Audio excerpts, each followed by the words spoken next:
င်္ဂလာပါပေးတဲ့ဒီခင်ဗျာတားငယ်လေးတို့ရဲ့စီးတာရောင်ကြီးဆိုတဲ့အစီအစဉ်လေးကနေပြီးတော့မိဘပြည်သူများကိုနှုတ်ခွန်းဆက်သလိုက်ရပါပဲခင်ဗျာတားငယ်လေးပြောထားတဲ့အတိုင်းပဲတားငယ်လေးရဲ့ဒီမှာအေးတကြီးတည်ကျင်တဲ့သတင်းချက်လေးဝမ်းသာစရာသတင်းလေးတွေနောက်ပြီးတော့ဟိုဘက်ကဘောမတတရဲ့ကြီးစရာဟာတာလေးတွေကိုတားငယ်လေးကနေပြီးတော့တင်ပြတော့မှဖြစ်ပါတယ်ခင်ဗျာတားငယ်လေးအခုတင်ပြနေတာတော့ခုရက်ပိုင်းပေါ့နော်ကြီးစရာပောက်ရသတင်းတွေကိုကျွန်တော်စတင်ပြီးတော့တင်ပြသွားပါဖြစ်ပါအဲ့တော့ဗာလဲဆိုတော့ဩဂုတ်လ1ရက်နေ့ကကျွန်တော်တို့တိုင်းသားလက်နက်ကိုင်ဖွဲ့များဖြစ်တဲ့ KIA KNU AA တို့ပေါ့နော်ပြီးတော့ပြည်သူ့ကာကွယ်ရေးတပ်ဖွဲ့ PDF တွေဟာတဲ့300ကျော်လောက်လက်နက်ချပြီးတော့ကျွန်တော်တို့ဘာမှရှိကိုအလင်းဝင်သွားတယ်ဆိုတော့သတင်းမျိုးကျွန်တော်ကြားသိရပါတယ်ခင်ဗျအဲ့လိုအလင်းဝင်သွားတယ်ကျွန်တော်တို့PDF လေးတွေကတော်တော်လေးကိုနော်သူတို့ဝိတ်တွေတက်တော်ထဲမှာဂျင်းနေပါလိမ့်မယ်ရှိတာဝိတ်တွေနဲ့နောက်ပြီးတော့ကျွန်တော် PDF ရဲမေးလေးစီဗျာသူတို့တော့ဘလောက်စိတ်နာနေလဲမသိ PDF ရဲမေးလေးတွေအလင်းဝင်တဲ့ရဲမေးတဲ့ကျွန်တော်ကြည့်တာတော့ကျွန်တော်တို့တာဂီတာမသိန်းနဲ့ကြီးကြားနေတာနော်သူတို့ပုံစံကြည့်ရတာဟိုလက်လက်ကင်ပြီးတော်တဲ့ဝင်သွားပြီးတော့ပြန်လင်းဝင်လာတဲ့လူနဲ့မတူကျွန်တော်ထင်ပါတယ်မသိန်းတဲ့daily ကြေးပေးပြီးတော့ခေါ်လာတယ်ထင်ပါတယ် daily ကြေးကလည်းသူတို့ညှိထားပုံရပါတယ်3000တို့2000တို့ညှိပြီးတော့ကျွန်တော်ပြန်တော့မှဓမ္မောက်တို့နဲ့9000နဲ့ပြီးလို့မျက်နှာသူပုတ်နေတယ်မျက်နှာကြီးကျွန်တော်တို့တွေ့ရပါတယ်ခဏပေါ့နော်ဒီ EAO နဲ့ PDF လက်နက်ချအလင်းဝင်နေပါတယ်ဆိုတော့ဒီတကယ်လို့လက်နက်ချအလင်းဝင်နေရင်ကျွန်တော်တို့လက်နက်ကင်တက်ဖွဲ့တွေပေါ့နော်စဉ်းစားကြည့်ပါအယောက်300နော်အယောက်300ဆိုတော့တစ်နေ့300နဲ့မတွက်နိုင်ဘူးဗျတပတ်ကို300နဲ့တွက်300နဲ့တွက်လို့ရှိရင်4ပတ်ဆိုရင်ကျွန်တော်တို့1200ဒါဆိုရင်မြန်မာနိုင်ငံမှာဒီတော်လိုင်းရေးမှာဒီလက်နက်ကင်ဖွဲ့စည်းရာဒါပုံတော့ဘဝကြီးဖွဲ့တော့အများကြီးနေဘာလို့ဆိုတော့သူတို့အမားတွေကိုတိကျပြီးဝင်သွားတယ်ဆိုတော့သူတို့တိုက်ပွဲတွေကဖြစ်နိုင်ကြအကြောင်းမရှိတော့ဘူးနော်ဒီလာပါတယ်ဘဝကြီးနည်းဝနေနော်ပြီးတော့အဲ့ညာလေးဒီဗတ်တစိတ်တွေကိုလည်းတန်းငယ်လေးတွေကလည်းတောထဲမှာနေလာတဲ့လူတွေဆိုတော့လေဒီအသေးချုပ်ထားတဲ့ဗတ်တစိတ်တွေတော့ကျွန်တော်တို့တောထဲကညီငယ်တွေငိုးဝဲဘူးခင်ဗျနော်အဲ့ဒါလေးတွေလည်းသတိထားဆင်ခြင်ပြီးတော့အပဲဖြစ်ဖြစ်မီဒီယာတွေမှာတင်ပြတယ်ဆိုတော့ဘာမှတောက်ချက်ကပွဲမှာဆိုဒါသတိပေးတဲ့သဘောပါဒါလေးတွေလည်းပြောချင်ပါတယ်ဒီကြားထဲမှာပေါ့နော်ကျွန်တော်အင်တာဗျူးတွေကလည်းခဏမေးတယ်အဲ့အင်တာဗျူးဖြေတဲ့သူကလည်းသူ့ကိုသူအေရတမှုဆိုတော့အေရတမှုပါတဲ့အလင်းဝင်တဲ့လူနော်အေရတမှုပါတဲ့အဲ့မေးတဲ့လူကဘာမေးလဲဆိုအေရတမှုပါတဲ့ဘာတောင်းနေထမ်းဆောင်ရတယ်ဆိုဖြေတဲ့လူကလည်းတော်ပါတယ်သူတို့ကလိုက်တယ်နော်သူတို့လက်ဝါးချင်းတော့တိတ်မရိုက်ထားဘူးဖြစ်တယ်ဒီခါလေးတော့ကျွန်တော်စခရစ်လေးတွေပါပြန်ရေးပြမှဖြစ်အေးရတမှုပါတဲ့ဘာတာဝန်ကြီးထမ်းဆောင်ရလဲဆိုတော့အေးရဆိုမှတော့တဲ့တမှုဆိုမှတော့တမှုတာဝန်ကြီးထမ်းဆောင်ရတာဟုတ်ဖြေတယ်တော်ရရောတက်ထဲမှာမူးနေတာအပြင်မှာမူးလို့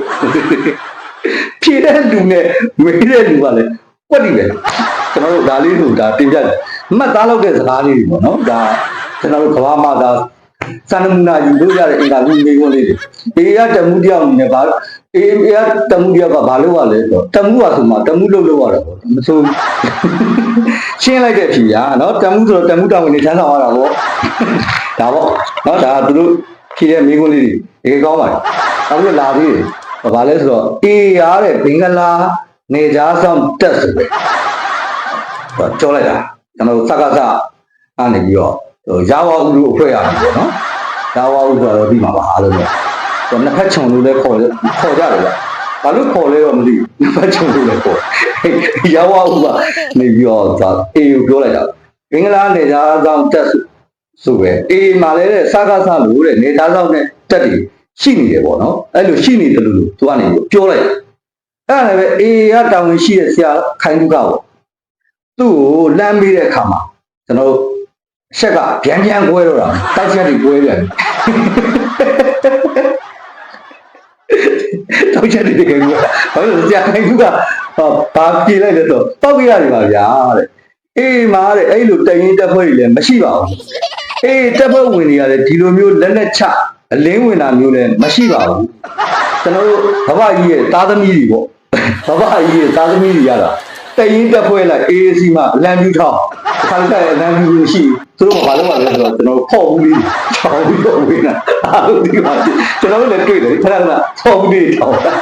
အဲ့ဟောတော့စကားစားတွေကတဲ့တရင်တက်ဖွဲ့လိုက် AAC မှာအလံပြူထောင်းလက်နဲ့ချတာတွေကရှိတာပါသွားပြီတောက်ရက်တောက်ပဲ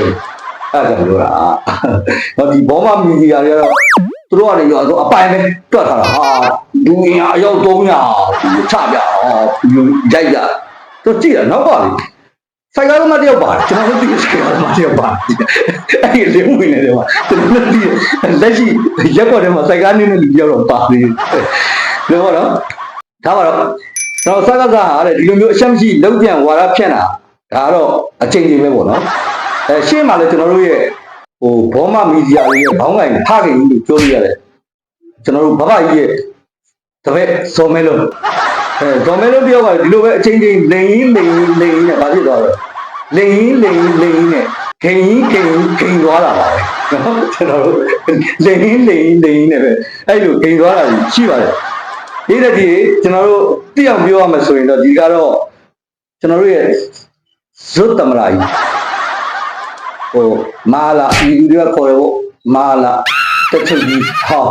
ဇွတ်တမရာကြီးဟာသူကနော်တကယ်သရာသီလသုဒ္ဓစာကပညာရေးဒီဥဒ္ဓဘာသူတော်ကောင်းတရားခုနပါမြဲတယ်ဘာဖြစ်လို့လဲဆိုတော့သူသွားတဲ့နိုင်ငံတွေကြည့်ကျွန်တော်တို့တရုတ်ပြည်သွားတယ်နော်တရုတ်ပြည်သွားတယ်ဘာဖြစ်လဲမုန်တိုင်းတွေတိုက်တယ်လေမု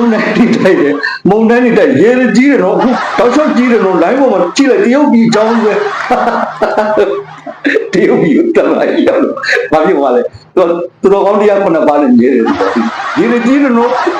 အခုတော့မုန်တိုင်းတွေလည်းတိုက်တယ်နော်ကားတွေလည်းကျိုးတယ်နော်သူတို့နိုင်ငံမှာတုံးဖြစ်ခဲ့တယ်တမန်ကြီးတော့တယ်ပြတာအိန္ဒိယကိုသွားတယ်နော်အိန္ဒိယရောက်တော့ဘာဖြစ်လဲအိန္ဒိယဒီစစ်မော်စစ်လင်းကြီးကြက်လေဗျာတနိုင်ငံလုံးအိန္ဒိယမှာတခါမှမဖြစ်ဘူးလေအခုဘာဖြစ်လဲတနိုင်ငံလုံးဆန္ဒပြပွဲကြီးချင်းပါနေတမန်ကြီးသူတော်ကောင်းတရားခုနပါနဲ့မြဲတဲ့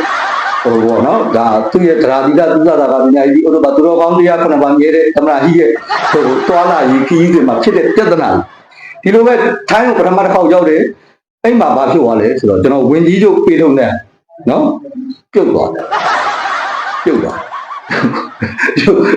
ပြီးတော့အခုဒုတိယတစ်ခေါက်အခုဒုတိယတစ်ခေါက်လာဖို့ကျွန်တော်ထိုင်းတားစုနေပြီပေါ့နော်ဒီဗြဟ္မဥကောင်းကြီးဘိုးဘော်လည်းပြစ်တင်လို့မရနော်မြေကြီးပေါ်လည်းပြစ်ချလို့မရ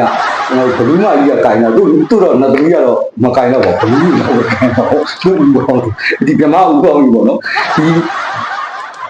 တော့ဗြဟ္မဥကောင်းကြီးမှွေလိုက်တဲ့အမှုကိုသိနေတော့ဒီကထိုင်းနိုင်ငံမှာရှိတဲ့မြန်မာတော်လန်ပြည်သူတွေမကောက်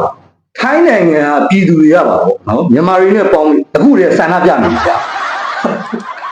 ဒီပြောပြတယ်အခုတည်းဆန္ဒပြနေကြဘဝကြီးမလာသွားနေရမှာတော့ဘဘကြီးမလာနာမည်ရပါတယ်ငမွေရိုးကြီးငမွေရိုးဘဘကြီးထိုင်းနိုင်ငံကိုလာဒုတိယတစ်ခေါက်စီစဉ်နေတဲ့အချိန်မှာပဲကျွန်တော်တို့တော်လိုင်းပြည်သူတွေဆန္ဒပြတာမဟုတ်ပါဘူးထိုင်းနိုင်ငံပြည်သူတွေကအခုတွေကဆန္ဒပြနေပြီဆိုတဲ့အကြောင်းလေးကိုတန်းငယ်လေးကဒါတင်ကြတာပါကဲဒီနေ့ကတော့တော့ပါပေးတဲ့ဒီတန်းငယ်လေးရဲ့ဒါပေါ့သတင်းတိစမှုလေးတွေဒီຢာလေးတွေနှောပြီးတော့ပေးတဲ့ဒီຢာလည်းအားပေးမှုလေးတွေရှိလာမယ်ဆိုရင်တန်းငယ်လေးကပို့ပြီးတော့အင်အားရှိပါတယ်အဲ့တော့နောက်တစ်ခေါက်